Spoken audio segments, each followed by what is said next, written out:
Virgos, welcome to your weekly Sidereal Astrology forecast. This is for October 10th through the 16th of 2016. I'm Athen, and this channel is about using the real constellations in the sky known as Sidereal Astrology. If you are new to the channel, be sure to check out the link down below for more information. All right, so Virgos, this week we have a lot going on astrologically speaking. The most important event being that we have a full moon taking place over the weekend, so Saturday and Sunday. This full moon will be in your 7th house of relationships and partnerships. And for those of you who have started something new in this area over the past 6 months, then it can be a culminating time for you in that area. Now, generally though, for all of you, it's this status check. And I think it's a great time, the second half of the week, to do this status check to see how your relationships are going, how your partnerships are going, whether they're business, romantic, with family, whatever those relationships might be, if there's any in particular, or maybe it's just your view of relationships. So all of this is coming to a high point, and that's what the full moon is about. It's about doing a status check, see what's working, what's not, let go of what isn't working so you can continue to cultivate what is. Now this full moon will be conjoining up to Uranus, making this very freeing actually, and so this is emphasizing that over these past 7 or 8 years, it's been very important for you to find freedom in relationships and to see the importance of freedom. And this is within the relationships in and of themselves of each individual doing their own thing, being their own way, which is Uranus, and all of that can be very freeing there. So whatever that means for you personally, I think it's a good thing to reflect on and put energy towards in terms of how you can bring more freedom to this area. Now this is also in regards to the culmination of what you've been involved with yourself over the past 2 weeks. You had a new moon in your sign. We're in the lunar cycle of your sign. Happy birthday for those of you watching for your sun signs who have your birthdays this week. But for all of you, there's this awareness about self, about goals, about your drives, things like this. You got Mercury exalted in Virgo, so you guys should be feeling a bit more motivated and driven from what was a much more watery and receptive area this past month plus with all that 12th house activity. You got Jupiter in your sign helping you see possibilities and potentials and maybe expand your horizons a bit. Okay, so this is a great area to continue to move forward with. Anything having to do with your goals, having to do with your self-image, having to do with you in general. All right, so that's going to be the strongest thing is this full moon, astrologically speaking, and as we approach the weekend, there's a bit of this momentum to cultivate both the self and relationships. And of course, balance, the opposition. We can't have healthy relationships without a healthy self-awareness, healthy personal development, and vice versa. Okay, so let's go and look at the aspects and see what we got going on this week. It's sort of split up into 2 halves, you could say. The first half has certainly got the easy aspects.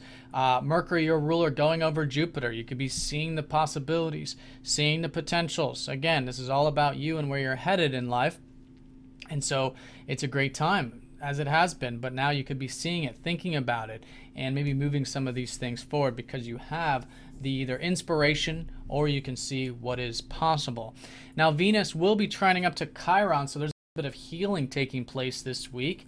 This is a sort of minor note, and this could have to do with your sense of self-worth and your confidence, which is Venus in the 2nd house, helping you really connect to the things you enjoy in life. In fact, it could be a great first half for enjoying the simple life, simple pleasures, maybe the material life in that sense, and anything that does invoke the senses. Good meals, relaxation, hot bath, those types of things can be very healing for you.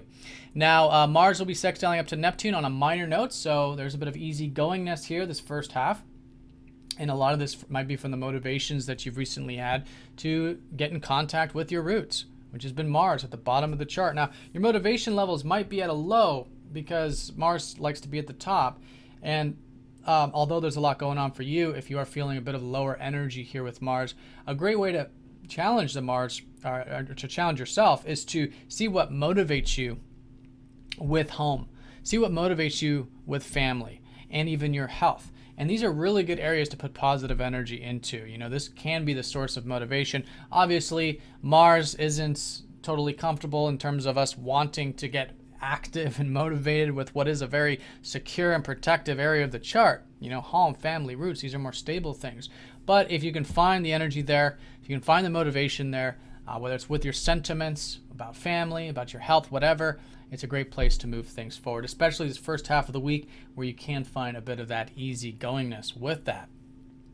Then the second half does shift a bit, and a lot of it is involving your ruler Mercury. Mercury will be squaring up to both Mars and Pluto the second half of the week. So it's a great second half for personal development, for growth, and giving a bit of space, because especially when a ruler is squaring up to Mars, we can feel a bit restricted. There's a bit of bottlenecking energy. We're trying to break through, break free. We're trying to get things done, but we're blocked. It's that kind of a thing. So patience, of course, giving a bit of space, and fundamentally giving some awareness to the ego, because both Mars and Pluto are about the ego coming to the forefront. It's where we want to control things, own things, possess things. It might have to do with the home, family, or roots. It might have to do with your goals and the things you're focused on, maybe even those relationships. So whatever it is, giving a bit of space here will help you then constructively work on these areas with patience, with a bit of self-awareness, and healthy motivation, healthy drive. But it does require the extra attention here on the ego, make sure everything's in check, and we're not just doing things because of fear, basically.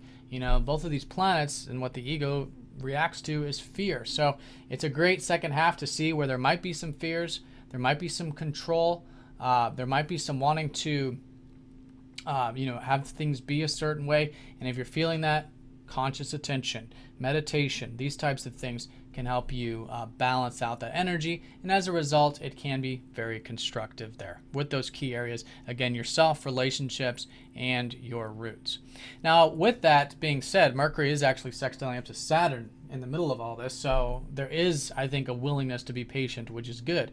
And so I think channeling that into either productive things or whatever you've been working on really this year in terms of reading, in terms of writing, studying, exchanging, whatever that has been for you, which has been Saturn in your third house. So I think it's a good week for those things. Second half, it's sort of opening to channel in some of that productive energy there. So that's the week in a nutshell. Strongest astrological event being the full moon, which will be conjoining up to Uranus in that 7th house of relationships. A great week to do the status check with that, and also status check with yourself and how things are moving forward with that, and all with a bit of extra attention there in terms of even what you're communicating, what you're thinking about, what you're doing, basically involving these key areas.